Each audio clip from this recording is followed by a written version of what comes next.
جس سرخ دکاندار لڑکی نے اس سے فون لیا تھا وہ فون کا معائنہ کر کے بولا۔ وہ سر ہلا کر سامنے کوچ پہ آ بیٹھی اور ایک سے ایک میگزین اٹھا کر یوں ہی ورک گردانی کرنے لگی۔ لڑکا اب شو کیس کے پیچھے کھڑا اس کے موبائل کے ٹکڑے الگ کر رہا تھا۔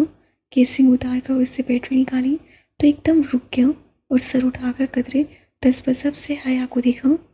میڈم، اس نے ذرا الجھن سے پکارا۔ حیا نے میگزین سے سر اٹھا کر اسے دیکھا۔ کیا ہوا؟ یہ لگا رہنے دوں؟ کیا؟ وہ رسالہ رکھ کر اس کے قریب چلی آئی۔ آپ کے فون میں جی پی ایس ٹریسر ہے، اسے لگا رہنے دوں؟ ٹریسر؟ میرے فون میں ٹریسر ہے؟ وہ سانس لینا بھی بھول گئی۔ اوہ، آپ کو نہیں معلوم تھا؟ اور جس نے یہ ٹریسر ڈالا ہے وہ تو ہمہ وقت آپ کی لوکیشن ٹریس کر رہا ہوگا۔ وہ بنا پلک جھپکے اپنے موبائل کے اندر لگے ناخن برابر باریک ٹریسر کو دیکھی گئی اور وہ سوچی تھی بادشاہ کو اس کی لوکیشن کا کیسے پتہ چلتا ہے؟ یقیناً اس کے پچھلے فون میں بھی ٹریسر لگے ہوں گے، تبھی۔ یہ بہت سوفسٹیکیٹڈ ہے میم، وہ جب چاہے اس فون کا مائک آن کر کے آپ کی گفتگو بھی سن سکتا ہے۔ اب اس کا کیا کروں؟ وہ چند لمحے اسے دیکھتی گئی۔ اس کا ذہن تیزی سے کام کر رہا تھا۔ اسے لگا رہنے دو۔ ریلی؟ لڑکا حیران ہوا تھا۔ ایک ٹریسر نکالوں گی تو 10 اور ڈال دے گا، اس سے بہتر ہے میں اس کو اسی ٹریسر سے دھوکہ دیتی رہوں۔ میں ہر جگہ اسے ساتھ نہیں لے کر جاؤں گی، خصوصاً اس جگہ نہیں جہاں میں نہیں چاہتی کہ اس کو پتہ چلے۔ اوہ، ویری اسمارٹ۔ لڑکا مسکرا دیا۔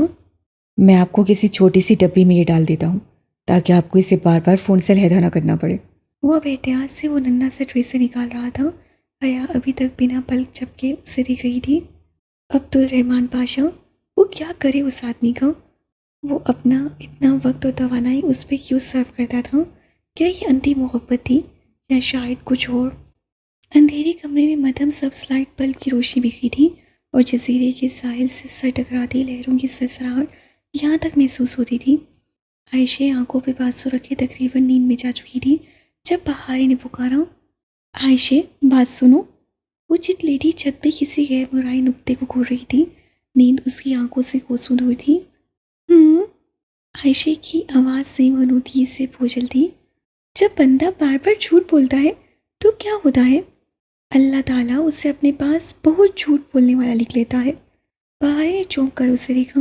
عائشہ کی آنکھوں پہ بازو تھا۔ شکر کہ وہ بہارے کا چہرہ نہیں دیکھ سکتی تھی۔ اپنے پاس کدھر؟ آسمانوں پہ؟ ہاں، آسمانوں پہ۔ کیا اس کے نام کے ساتھ جھوٹا کسی بڑے پوسٹر پہ لکھا جاتا ہے؟ شاید ایسا ہی ہو، اب سو جاؤ۔ عائشہ، اگر اللہ تعالیٰ وہ پوسٹر آسمان پہ بچھا دے تو کیا سب کو اس کے نام کے ساتھ جھوٹا لکھا نظر آئے گا؟ اس کی آواز میں انجانا سا خوف تھا۔ چشم تصور میں اس نے دیکھا باہر تاریک آسمان پہ سرخ انگاروں سے لکھا تھا، اناتولیا کی بہاری گل، بہت جھوٹ بولنے والی۔ ہاں، سب کو ہر جگہ سے وہ نظر آئے گا۔ جو گھر کے اندر کمرے کے اندر ہوگا اسے بھی۔ اب سو جاؤ بچے، صبح کام پہ بھی جانا ہے۔ اور اگر کوئی بیڈ کے نیچے گھس جائے تو وہاں سے بھی آسمان نظر آئے گا۔ ہاں، اور بہار گل، تم اب بولی تو میں تمہیں ٹرنک میں بند کر دوں گی۔ عائشہ چنچلا کر بولی تھی۔ اس کی نیند بار بار ٹوٹ رہی تھی۔ اس سارے دن کی تھکی ہوئی تھی۔ بہار سرحد سے عائشہ کے قریب کھسکی، وہ چہرہ اس کے کان کے قریب لے آئی۔ عائشہ، اس نے بہت دھیمی سی سرگوشی کی۔ کیا ٹرنک کے اندر سے آسمان نظر آئے گا؟ اللہ اللہ! عائشہ نے غصے سے بازو ہٹایا۔ بہارے نے غڑب سے منہ کمبل کے اندر کر لیا، مگر اسے کمبل کے اندر سے بھی آسمان نظر آ رہا تھا۔ سرخ انگارے اسی طرح تھک رہے تھے۔ اس شام وہ ٹاکسم اپنی سرخ ہیل ٹھیک کروانے آئی تھی۔ جب ہیل جڑ گئی تو وہ کسی حال کے تحت شاپرلی اسکوائر کے مجسمے کی طرف آئی۔ استقلال یمنی مجسمہ آزادی، مجسمے کے گرد گھاس کے گول قطع عرضی کو مثبت کے نشان کی طرح 2 گزرگاہوں نے کاٹ رکھا تھا، جس سے گول قطع 4 برابر حصوں میں بٹ گیا تھا۔ کمپس کے 4 خانے، ہر سو ٹیولپس کی مہک تھی۔ بہادر جرنیل اب مجسم صورت اس کے سامنے کھڑے تھے۔ اتاتürk مصطفیٰ کمال پاشا، یہ وہ دوسرا پاشا تھا جس سے اس کو شدید نفرت ہونے لگی تھی، صرف اس کی وجہ سے وہ روز کلاس میں اسکارف اتارتی تھی۔ وہ ٹالی اس کو ایک استثنائیہ مسکراہٹ کے ساتھ دیکھا کرتی تھی۔ اس ایک آدمی نے اسے ہرا دیا تھا، مگر انسان کو کوئی چیز نہیں ہرا سکتی۔ جب تک وہ خود ہار نہ مان لے۔ ٹی جے کہیں دور سے بولی تھی۔ وہ چند قدم مزید آگے چلی آئی۔ اس سے مجسم ہوئے جنگجو کی پتھر آنکھوں میں دیکھا۔ یہ آدمی کیوں جیتا؟ کیونکہ یہ لڑنا جانتا تھا، کیونکہ اس سے شکست تسلیم نہیں کی تھی، کیونکہ وہ لڑتا رہا تھا یہاں تک کہ اس سے فتح مل گئی۔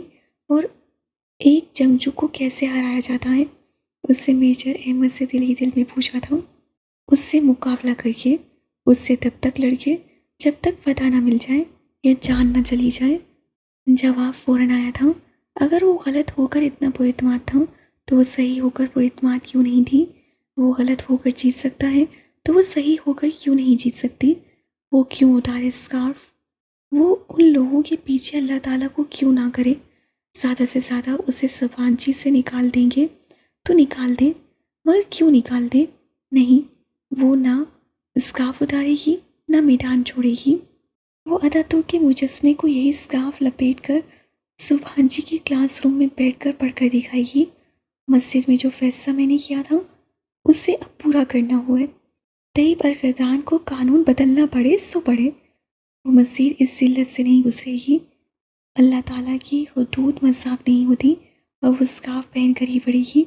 دیکھتے ہیں کون روکتا ہے اسے۔ اس کی ماں اسے روئے۔ اتاتورک کے مجسمے کو دیکھتے ہوئے اس سے عہد کیا تھا کہ وہ اسے زندگی بھر اپنے اسکارف پہ سمجھوتا نہیں کرتا۔ وہ نقاب نہیں کر سکتی، وہ برقع نہیں اوڑھ سکتی، مگر اسکارف اوڑھنا یہ ایک کام ہے جو وہ کر سکتی ہے۔ تو پھر اسے روکنے کا حق کسی کا نہیں ہے۔ کوئی راستہ تو ہوگا۔ راستہ ضرور ہوتا ہے، میجر احمد نے کہا تھا۔ راستے ڈھونڈے جاتے ہیں، اس سے بھی راستہ ڈھونڈنا تھا۔ آئینے میں اپنے عکس کو دیکھتے ہوئے اسے اسکارف کو تھوڑی تلے پن سے چھوڑا، پھر سامنے کے دو تکون پلو میں سے ایک کو مخالف سمیت چہرے کی گرد لپیٹ کر سر کی پشت پہ پن سے لگا دیا۔ اسکارف خاصا بڑا تھا، دوسرے پلو نے سامنے سے اسے ڈھک دیا۔ نیچے سیاہ اسکرٹ پہ اس سے پوری آستین والا میرون پھولدار بلاؤز پہن رکھا تھا، تو اکا کے برخلاف میرون اسکارف کے حالے میں دمکتا اس کا چہرہ کافی اچھا لگ رہا تھا۔ کتابیں اٹھائے، بیگ کندھے پہ ڈالے۔ جب وہ سبحانجی کی مرکزی عمارت کی سیڑھیاں چڑھ رہی تھی تو سامنے ہی ڈالی چند یورپین اسٹوڈنٹ کے ساتھ آتی دکھائی دی۔ وہ گزرتے آج کل حیا کے اسکارف پہ کوئی تبصرہ کر دیا کرتی تھی۔ اب بھی حیا کو آتا دیکھ کر اس کے لبوں پہ احساسیہ مسکراہٹ اٹھ پڑی۔ حیا، اسے زور سے آواز دی۔ حیا اسے نظر انداز کر کے تیز سیڑھیاں چڑھنے لگی۔ آج اس کی پہلی کلاس ڈالی کی ذات تھی۔ حیا، what color is your hair today? Blue. حیا بنا کچھ کہے اندر کی جانب بڑھ گئی۔ پیچھے سے آدھی کہہ گئی کہ اسے نظر انداز کر دیا تھا۔ آج کل جہاں ان لڑکیوں سے سامنا ہوتا وہ اسے تمسر سے اب لڑکی کہہ کر پکارا کرتی تھیں۔ بدتمیز نہ ہو تو۔ آج وہ بنا اسکارف اتارے کلاس میں چلی آئی اور دوسرے کی دار میں بہت اعتماد سے بیٹھ گئی۔ چند ہی لمحوں بعد ڈالی اس کے ساتھ آ بیٹھی۔ تم نے اسکارف نہیں اتارا؟ کیا ابھی سب کے سامنے اتارو گی؟ جواباً اس سے بہت اعتماد سے مسکرا کر دیکھا۔ دیکھتے ہیں، جتانے والے انداز میں کہہ کر وہ کتابیں جوڑنے لگی۔ اندر سے اس کا دل بھی عجیب انداز میں دھڑک رہا تھا۔ آج کیا ہوگا؟ وہ اسے نکال دیں گے کیا؟ پروفیسر بابر ساتھ نے ابھی لیکچر شروع نہیں کیا تھا کہ ان کی نگاہ حیا پہ پڑ گئی۔ مس، میرا نہیں خیال آپ کو کلاس روم میں اسکارف کرنے کی اجازت ہے۔ وہ براہ راست اس سے مخاطب کر کے بولے۔ بہت سے طلبہ اور طالبات گردنیں موڑ کر اسے دیکھنے لگے۔ جو ساری بڑی بڑی باتیں، احادیث، آیات، اقوال اس نے اس موقع کے لیے یاد کر رکھے تھے وہ سب اسے بھول گئے۔ اسے سمجھ ہی نہیں آیا کہ کیا کہے۔ وہ بالکل خالی نگاہوں سے پروفیسر کا چہرہ دیکھنے لگی۔ ڈالی بھی مسکراہٹ دبائے اسے دیکھ رہی تھی۔ مس، آپ ہیڈ کورنگ ریموو کریں، انہوں نے دہرایا۔ جو اللہ سے ڈرتا ہے اللہ اس کے لیے راستہ نکال دیتا ہے، عائشہ نے ایک دفعہ کہا تھا، مگر اسے سارے راستے بند نظر آ رہے تھے۔ سب اسے ہی دیکھ رہے تھے۔ اس سے کچھ کہنے کے لیے لب کھولے تبھی پیچھے سے کوئی ترک لڑکی بول اٹھی۔ سر، یہ ایکسچینج اسٹوڈنٹ ہے، مہمان، اور یہ رول مہمانوں پہ اپلائی نہیں ہوتا۔ اسے جلدی سے اپنے پروفیسر کو یاد دلایا تھا۔ او سوری، آپ مہمان ہیں، پلیز تشریف رکھیے۔ پروفیسر بہت شائستگی سے معذرت کر کے لیکچر شروع کرنے لگے۔ ڈالی کے لبوں سے مسکراہٹ غائب ہو گئی۔ حیا نے ایک نظر اسے دیکھا اور دھیرے سے مسکرائی، پھر گردن موڑ کر پیچھے اپنی محسنہ کو دیکھنا چاہا۔ لیکچر شروع ہو چکا تھا تمام سر جھکنے لگے تھے۔ وہ سڑکی کو دیکھ نہیں پائیں، سو چہرہ واپس موڑ لیا۔ اس کے دل و دماغ سنو سے ہو چکے تھے۔ کسی خواب کی سی کیفیت میں اس سے لکھنا شروع کیا۔ سب اتنا آسان ہوگا اس نے کبھی تصور بھی نہیں کیا تھا۔ یہیں رکھا تھا، کہاں جا سکتا ہے؟ وہ ویکینڈ پہ پیوک ادا آئی تھی اور اب عائشہ اور بہاری کے ساتھ مل کر ساری سڑی جان کر مایوسی سے کہہ رہی تھی، وہ بہت قیمتی تھا، میں اسے کھونے کی متحمل نہیں ہو سکتی۔ ساتھ کھڑی بہارے کا چہرہ سرد اور سر جھکا ہوا تھا۔ اس کے ہاتھ بہت دھیرے سے چل رہے تھے آج، شاید وہ بیمار تھی۔ تمہیں کیا ہوا بہار کا پھول؟ وہ بہارے کا یہ پسماردہ انداز کافی دیر سے محسوس کر رہی تھی، سو پوچھے بنا نہیں رہ سکی۔ بہارے نے گردن اٹھا کر خالی خالی خاموش نصوصوں سے دیکھا۔ وہی پرانا مسئلہ، صبح بہارے کو ایک سیب ملا جس سے موتی نہیں تھا، حالانکہ مجھے تو آج ایک بھی سیب نہیں ملا۔ عائشہ اپنے گھر سے پزل باکس کو جانے پہ بہت اداس تھی۔ اب میرے سیب سے کبھی موتی نہیں نکلے گا۔ بہارے بڑبڑائی۔ وہ دونوں محسوس کیے بنا سجی ٹیبل کا دراز کھول کھول کر دیکھ رہی تھیں۔ وہ باکس عبدالرحمن کے ہاتھ نہ لگ جائے، مجھے اسی بات کا ڈر ہے۔ وہ باکس اس کو نہیں ملنا چاہیے عائشہ۔ بہاری کی گردن مزید جھک گئی۔ ملازمہ کبھی چوری نہیں کرتی، اس سے بھی باکس نہیں دیکھا؟ کہاں ڈھونڈے؟ حیا تھکے تھکے سے انداز میں کرسی پر گر سی گئی۔ اس کا دل بہت برا ہو رہا تھا۔ آئی ایم سوری حیا، عائشہ نے آسودگی سے کہا۔ اسی پل کمرے میں دبی دبی سسکیاں گونجنے لگیں۔ حیا نے چونک کر بہاری کو دیکھا، وہ سر جھکائے کھولے کھولے رو رہی تھی۔ بہاری کیا ہوا؟ وہ دونوں بھاگ کر اس کے پاس آئیں۔ بہاری نے بھیگا چہرہ اٹھایا۔ وہ باکس عبدالرحمن کے پاس ہے، اس نے مجھے تمہیں بتانے سے منع کیا تھا۔ کیا؟ وہ سانس لینا بھول گئی۔ عائشہ خود ششدر سی کھڑی رہ گئی۔ مگر مجھے پتا ہے اس سے وہ کدھر رکھا ہے، میں تمہیں لا دیتی ہوں۔ بہاری ایک دم اٹھی اور باہر بھاگ گئی۔ وہ دونوں ساکے ششدر سے اپنی جگہ کھڑی تھیں۔ 5 منٹ بعد بہارے واپس آئی تو اس کا بھیگا چہرہ خوشی سے دمک رہا تھا۔ اس کے ہاتھ میں پزل باکس تھا۔ وہ حیا کا پزل باکس ہی ہے، اس میں کوئی شک نہیں تھا۔ یہ لو تمہاری امانت۔ اس سے باکس حیا کی طرف بڑھایا۔ بہاری کل، حیا سلیمان تم سے بہت پیار کرتی ہے۔ اس سے بے اختیار جھک کر اس سنی پری کے دونوں کالجوں میں۔ اور تم اس کو ڈانٹنا مت، سچ بولنے پہ کسی کو ڈانٹا نہیں کرتے۔ اسے ساتھ ہی عائشہ کو کہہ دیا تھا، جو بہارے سے سرحد سی خفا لگ رہی تھی، مگر اس کی بات سمجھ کر مسکرا دی۔ آنے کسی کے گھر گئی ہوئی تھی۔ کھانا کھانے کے بعد وہ حیا کو واپس چھوڑنے کے لیے گھر سے نکل آئیں۔ بہارے قریبی کلب سے عبدالرحمن کا گھوڑا لے آئی تھی اور اب اس پہ بیٹھی ان دونوں کے حق میں چل رہی تھی۔ اس سے عبدالرحمن نے رائڈنگ سکھائی ہے، بہارے سے اچھی رائڈنگ پورے ادا میں کوئی نہیں کر سکتا۔ وہ بس مسکرا کر رہ گئی۔ عبدالرحمن کا نام وہ آخری نام تھا جو وہ اس وقت سننا چاہتی تھی۔ اس سے اس کا باکس کیوں رکھا وہ یہی سمجھنے سے قاصر تھی۔ تم پہ یہ اسکارف بہت اچھا لگتا ہے حیا، اسے کبھی مت چھوڑنا۔ نہیں چھوڑوں گی، میں سبھانچی سے جیت گئی، میں عطا ترک سے جیت گئی، مجھے اور کیا چاہیے؟ تمہیں کچھ بھی چھوڑنا پڑے اس سے مت چھوڑنا، عائشہ نے دہرایا۔ حیا نے مسکرا کر سر ہلا دیا۔ اس کے عقب میں گھوڑے کی پیٹھ پہ بیٹھی بہارے نے اچنبھے سے عائشہ کو دیکھا۔ اس کی بہن اتنے اصرار سے اپنی بات دہراتی تو نہیں تھی۔ پھر اب کیوں؟ معتصم نے چلی ہوئی اطراف والے پزل باکس کو الٹ پلٹ کر دیکھا، پھر ایک بڑے ڈبے کی طرف اشارہ کیا جو اس کے ساتھ گھاس پہ پڑا تھا۔ پہلے فلوٹیلا کے لیے فنڈ دو۔ او شور۔ وہ گھاس سے بیٹھے ہوئے پرس سے پیسے نکالنے لگی۔ چند نوٹ ڈبے کی دراز میں ڈال کر اس نے دیکھا، اس پہ چلی حروف میں لکھا تھا فریڈم فوٹیلا 2010۔ وہ مئی 2010 تھا اور اسی ماہ کے آخر میں فوٹیلا نے غزہ کے لیے روانہ ہونا تھا۔ یہ بات اب تک فلسطینی بہت دفعہ دہرا چکے تھے۔ گھاس کے آگے مصنوعی جھیل دوپہر کی کرنوں سے چمک رہی تھی۔ معتصم اس چمکتی دھوپ میں باکس پکڑے کافی دیر تک اسے الٹ پلٹ کر کے دیکھتا رہا۔ یقین کرو مجھے کچھ سمجھ میں نہیں آیا، مگر اس ہومر والی پہیلی کو حل کرنا آسان ہوگا۔ ٹھہرو، کوشش کرتے ہیں۔ اس سے چلی لکڑی پہ لکھے سنہرے حروف پڑھے۔ Marked on Homer's doubt, a stick with twin sproutes۔ Homer وہی فلسفی تھا نا جس کے بارے میں ہرتقلیس سے کہا تھا کہ اسے دورے مارے جانے چاہیے۔ اس کے کہنے پر معتصم نے سر اٹھا کر حفیظ اسے دیکھا تھا۔ وہ شانے اچکا کر رہ گئی۔ یونانی فلسفہ وہ آخری شے تھی جو اسے دلچسپ لگتی تھی، مگر شاید میجر احمد کا حساب الٹا تھا۔ ہومر کے شعبات پہ نشان زدہ اسٹک، یہاں کسی نشان کی بات ہو رہی ہے۔ ہومر کے شبہات، مگر کیسے شبہات؟ معتصم، نشان تو کسی کے لکھے ہوئے کام پہ ہی لگایا جا سکتا ہے نا، تو کیا ہومر کے لکھے ہوئے کام میں کسی شک و شبہات کا ذکر تھا؟ یہ تو مجھے نہیں پتا، مگر اس کے اپنے کام میں جو حصہ بعد میں آنے والے ناقدین کو مشکوک لگتا ہے اسے مارک ضرور کیا گیا ہے۔ کیسے مارک کیا گیا ہے؟ پوچھوں گی، کسی خاص نشان سے؟ مجھے بس اتنا معلوم ہے کہ ہومر کے کام میں مشتبہ حصہ ہوتا ہے، اس پہ اوبلس کا نشان لگا کر مارک کیا جاتا ہے۔ اوبلیس کیا ہوتا ہے؟ تمہیں اوبلس کا نہیں پتا؟ یہ ہوتا ہے اوبلس۔ اسے جس سے کہ صفحے پہ ایک سیدھی لکیر کھینچی اور اس کے اوپر اور نیچے ایک ایک نقطہ لگا دیا۔ یہ تو تقسیم کا سمبل ہے، اس طرح کہو نا۔ اسے پزل باکس کی سلائڈ اوپر نیچے کیے یہاں تک کہ پورا لفظ اوبلس لکھا گیا، مگر باکس جامد رہا۔ یہ صرف پہلی پہیلی کا جواب ہے حیا، ہمیں ان چاروں کے جواب تلاش کر کے ان میں سے مشترکہ بات ڈھونڈنی ہے۔ اس سے یاد دلایا۔ حیا نے بددلی سے پزل باکس سے اسے تھما دیا۔ وہ اس وقت خود کو باہری کی طرح محسوس کر رہی تھی، اپنے تحفے کے اتنے قریب مگر اتنی ہی دور اور بے بس، بہت بے بس۔ شام کا اندھیرا استقلال سیٹ پہ اتر آیا تھا، کلی کی رونق اور روشنیاں اپنے عروج پہ تھیں۔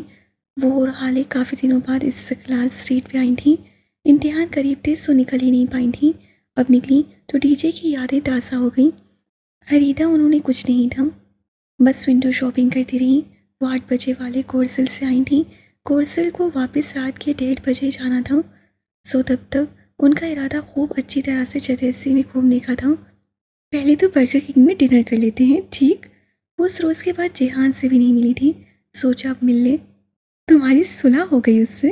وہ برگر کنگ کے دروازے پر تھی جب حالے نے پوچھا۔ حیا نے ذرا حیرت سے اسے دیکھا، پھر ہنسی۔ وہ بات تو بہت پرانی ہو گئی، اب تک بہت کچھ بدل چکا ہے، وہ مدھم مسکراہٹ کے ساتھ بولی۔ سیاہ اسکارف چہرے کی گرد لپیٹ رکھا تھا اور اس میں دھمکتا اس کا چہرہ بہت مطمئن لگ رہا تھا۔ ہاں لگ تو رہا ہے، حالے شرارت سے مسکرائی۔ حیا نے اپنا بایاں ہاتھ آگے کیا، پلانٹینیم رنگ رات کی مصنوعی روشنی میں چمک رہی تھی۔ واٹ؟ تمہاری جہان سکندر سے منگنی ہو گئی اور تم نے مجھے بتایا بھی نہیں؟ حالے خوشگوار حیرت سے کہہ اٹھی۔ وہ دونوں ریسٹورنٹ کے دروازے میں کھڑی تھیں، اطراف میں لوگ آ جا رہے تھے۔ مگر ہماری شادی منگنی سے پہلے ہوئی تھی، یہی کوئی 20-21 سال پہلے۔